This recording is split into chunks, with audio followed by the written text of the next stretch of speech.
आप आरओ का पानी पी रहे हैं, कहीं आप शुद्ध पानी पीने के चक्कर में अपने स्वास्थ्य को खराब तो नहीं कर रहे हैं, खिलवाड़ तो नहीं कर रहे हैं। आपके घर में आरओ की मशीन आपके स्वास्थ्य को खराब तो नहीं कर रही है, आपको डरा तो नहीं रहे। हम आपको डरा नहीं रहे, बिल्कुल भी नहीं, बल्कि मैं आपको आगाह कर रहा हूं, क्योंकि आप शुद्ध पानी के पीने के चक्कर में अपने घर में आरओ लगा रहे हैं, आरओ का सिस्टम लगा रहे हैं, और आप सोचते हैं कि भाई मैंने आरओ का सिस्टम लगा लिया, इसका मतलब मेरा पानी पीने के लिए एकदम अच्छा है, सुरक्षित है। लेकिन अगर आप ऐसा सोचते हैं तो ऐसा कतई नहीं है। पानी को अधिक शुद्ध बनाने का प्रयास ही अब उसे नुकसानदायक बना रहा है। चौंक गए ना आप? सुन लीजिए, पूरी बात सुन लीजिए। बात देश के सबसे स्वच्छ शहर इंदौर की कर लेता हूं। तो इंदौर की आधी आबादी नर्मदा का स्वच्छ जल पी रही है, लेकिन घरों में वाटर प्यूरिफायर लगा हुआ है, और यह वाटर प्यूरिफायर मिनरल्स को खत्म कर रहा है। इसमें 90% घरों के लोग 20 टीडीएस से भी कम पानी पी रहे हैं। कितना? 20 टीडीएस। अब वर्ल्ड हेल्थ ऑर्गेनाइजेशन यानी कि WHO के मुताबिक 100 से 300 टीडीएस वाला पानी बेहतर माना जाता है। एक्सपर्ट्स के अनुसार कम टीडीएस का पानी पीने से 45 की उम्र में ही लोगों की हड्डियां जवाब देने लगती हैं। अगर आप 20 टीडीएस का पानी पी रहे हैं तो उसका असर आपके स्वास्थ्य पर खराब पड़ता है। टीडीएस 10 तक, जो टीडीएस 10 तक का पानी है वो बिल्कुल ठीक नहीं है, यानी कि यह आपके लिए अस्वीकार्य है। 10 टीडीएस तक के पानी में 0 मिनरल्स से स्वाद मीठा लगेगा, लेकिन आप जब इसे पीते हैं तो इसके लगातार पीने से आपके जोड़ों में दर्द की शिकायत होने लगेगी। टीडीएस 15 तक के पानी में कोई पोषक तत्व तो नहीं होता है। अगर आप इसे लगातार पी रहे हैं तो पैरों में दर्द, थोड़ा सा चलने पर भी आपके पैरों के घुटनों में दर्द होने लगता है। टीडीएस 33 तक यानी कि टीडीएस 33 तक के पानी में सोडियम, पोटेशियम और कैल्शियम की कमी रहती है। इससे एसिडिटी और अपच यानी कि आपका पेट खराब होता है। टीडीएस 70 यानी कि टीडीएस 70 तक का पानी पीने योग्य होता है। इसमें थोड़े बहुत मिनरल्स भी मिलते हैं, फिर भी दिक्कत बनी रहती है। लेकिन टीडीएस 141 यानी कि 141 तक का पानी बेहतर होता है। हृदय रोग वालों के लिए यह आदर्श होता है। इंदौर शहर में सप्लाई होने वाला नर्मदा का पानी टीडीएस 141 है। 100 से कम टीडीएस का पानी लंबे समय तक पीने में थकावट, सिरदर्द, हृदय संबंधी समस्या होती हैं, एकाग्रता की कमी, इम्यून सिस्टम कमजोर होता है, क्षारीय खनिज हटने से पानी एसिडिक हो जाता है।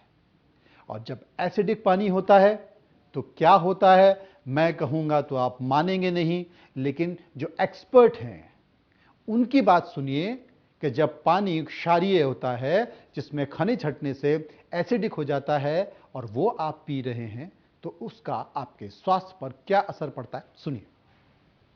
देखिए, आरओ वाटर यूज कर रहे हैं, basically it is acidic water, somewhat acidic. तो हमको उसका टीडीएस मेंटेन करना पड़ता है ना, between a good range 50 to 150 200 के आसपास। अगर ज़्यादा टीडीएस हो तो प्रॉब्लम है, कम टीडीएस हो तो प्रॉब्लम है। ठीक है, मेनली जो ये आरओ का वाटर होता है, अगर हमने टीडीएस मेंटेन नहीं किया तो प्रॉब्लम हो सकती है गैस्ट्राइटिस की, गैस्ट्रिक अपसेट की, एसिडिटी, गैस की प्रॉब्लम भी हो सकती है लोगों को, और कई बार लोगों को डायरिया की प्रॉब्लम हो सकती है, लूज मोशंस भी हो सकते हैं। बेसिकली बॉइलिंग करने से भी इसका समाधान नहीं हो पाता कई बार, क्योंकि जो मिनरल्स होते हैं वो जाते नहीं है वाटर में से, और date can settle in the water, और आप वो वाटर यूज करेंगे तो आपको उसके साइड इफेक्ट होंगे।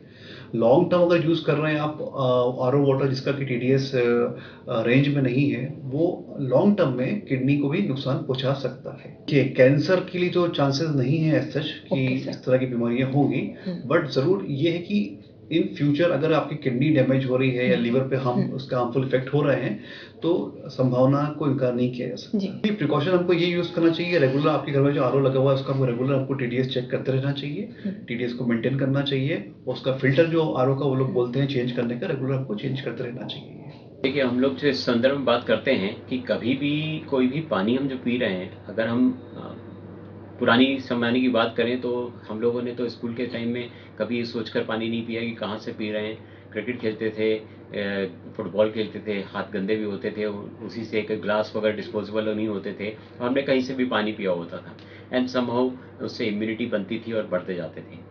धीरे धीरे धीरे थोड़ा सा इंडस्ट्रियलाइजेशन बढ़ा, केमिकल्स का मिलावट हुई हर जगह पे, तो ये आरओ का भी जो ऐसा पैटर्न चला, रिवर्स ऑस्मोसिस जो कहते हैं। तो मुझे ये समझ में आया कुछ समय में कि कुछ चीज़ें उसमें अच्छी हैं, कुछ चीज़ें ख़राब हैं।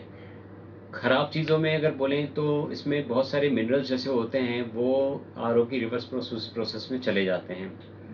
हो सकता है हमारी बॉडी को उसकी ज़रूरत है, और हो सकता क्या होता ही है कि जब भी हम कोई भी या बॉडी का मेटाबॉलिज्म है, उसमें कैल्शियम भी चाहिए, मैग्नीशियम भी चाहिए, और हर चीज़ होती है। जितना कम टीडीएस रहेगा उतने केमिकल्स जो है इसमें से निकलते हैं, केमिकल के साथ में मिनरल्स भी निकलते जाते हैं। अब आप बोलेंगे कि टीडीएस होता क्या है? तो टीडीएस का फुल फॉर्म होता है टोटल डिसॉल्व्ड सॉलिड्स, यानी कि इसका हिंदी मतलब हुआ कुल घुलित लवण। शरद भाषा में अगर इसे कहें तो पानी में घुले हुए अशुद्ध कणों की कुल मात्रा। पानी में स्वाद या कठोरता इन्हीं घुले हुए कणों का कारण होता है। पानी में जो स्वाद, रंग और गंध इन्हीं से उत्पन्न होते हैं। एक संतुलित मात्रा में टीडीएस की मौजूदगी से स्वादिष्ट और स्वास्थ्य के लिए अच्छा बनाती है, जबकि बहुत ज्यादा टीडीएस की कमी या अधिकता उसे स्वास्थ्य के लिए हानिकारक बनाती है। पानी में टीडीएस के रूप में मौजूद ये कण अकार्बनिक लवणों से साथ साथ कुछ मात्रा में जैविक पदार्थ यानी कि ऑर्गेनिक मैटर के रूप में भी मौजूद होते हैं। जैविक पदार्थों में जिनकी मात्रा किसी पानी में मौजूद उसका टीडीएस स्तर यानी कि उतना ज्यादा ही होगा। यह सवाल भी उठता है, पानी में ये सारे कण या अशुद्धियां आते ही कहां से हैं? दरअसल शुद्ध पानी तो मूल रूप से रंगहीन, गंधहीन और स्वादहीन होता है, लेकिन हमारे घर तक पहुंचते पहुंचते ये पहाड़ों, नदियों, हवा और जल स्रोतों में मौजूद रसायनों से होकर गुजरता है। इस प्रक्रिया में जल में तमाम तरह के कण घुल जाते हैं और पानी को शुद्ध करने वाले ट्रीटमेंट प्लांट में इस्तेमाल किए जाने वाले रसायन हमारे शरीर में मिल जाते हैं। उर्वरक या लवण यानी कि सॉल्ट युक्त जमीन से गुजरकर आया हुआ पानी भी उसे कठोर बनाता है। पाइपलाइन में क्षरण होने से भी कई तरह के पदार्थ पानी में मिल जाते हैं। एक और विशेषज्ञ हैं, उनकी बात सुन लीजिए। आरओ का ऐसा है कि आरओ का उपयोग कितने परसेंट लोग कर पा रहे हैं जिनका रेजिस्टेंस कम होता है। जैसे आप गांव के बच्चों को देखेंगे, धूल में खेलते हैं, मिट्टी में खेलते हैं, पानी पीते हैं नल का, उनका रेजिस्टेंस बढ़ जाता है। और आप आरओ में यदि पी रहे हैं पानी, आरओ का पानी, और आप यदि बाहर का पानी पीते हैं तो एकदम तुरंत बीमार हो जाते हैं।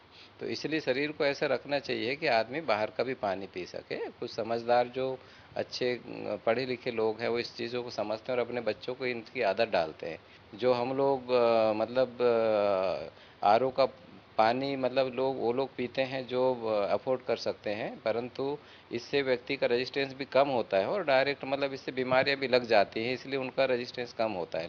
नर्मदा जी आप जाएंगे तो वहाँ का पानी आप डायरेक्ट नहीं पी सकते हैं, जबकि आप जहाँ से इसका उद्गम हुआ है वहाँ आप पी सकते हैं वहाँ का पानी। पर आप जैसे जैसे दूर जाते हैं, इसका कारण ये है कि एक तो मल का जो अपशिष्ट है, औद्योगिक अपशिष्ट हैं, आपके जो मानव निर्मित जो अपशिष्ट हैं, बहुत सारे जो चीज़ें हैं वो मिलती हैं उसमें, और गवर्नमेंट जो है उसका ट्रीटमेंट नहीं करते हैं। तो नर्मदा जी का पानी में जो शुद्धता थी वो नहीं। तो प्राकृतिक पानी में मिनरल और केमिकल होते हैं जो शरीर के लिए जरूरी होते हैं। टीडीएस कम होने पर प्यूरिफायर लीड, आर्सेनिक, मरकरी जैसे हानिकारक तत्वों के साथ अच्छे मिनरल्स जैसे कैल्शियम, मैग्नीशियम, सोडियम को भी बाहर कर देता है। ये इंदौर की बात ही नहीं है, ये पूरे देश की बात है। चूंकि ये पानी से जुड़ा हुआ मामला है और जल ही जीवन कहा जाता है, तो आप जो जल यानी कि पानी पी रहे हैं, वो पानी क्या वाकई आपके स्वास्थ्य के लिए ठीक है? क्योंकि आप तो ये सोचकर पानी पी रहे हैं कि मैं आरओ का पानी पी रहा हूं, और चमकते दमकते आरओ के विज्ञापन के साथ आप पानी पीकर संतुष्ट हो जाते हैं। लेकिन आप जिस आरओ का पानी पी रहे हैं, क्या वो उतना शुद्ध है और आपके शरीर के लिए ठीक है? एक बार इसे चेक कर लीजिए। चूंकि ये जल यानी कि पानी की बात है और जल यानी जीवन होता है, इसलिए खबर जरूरी थी। इसलिए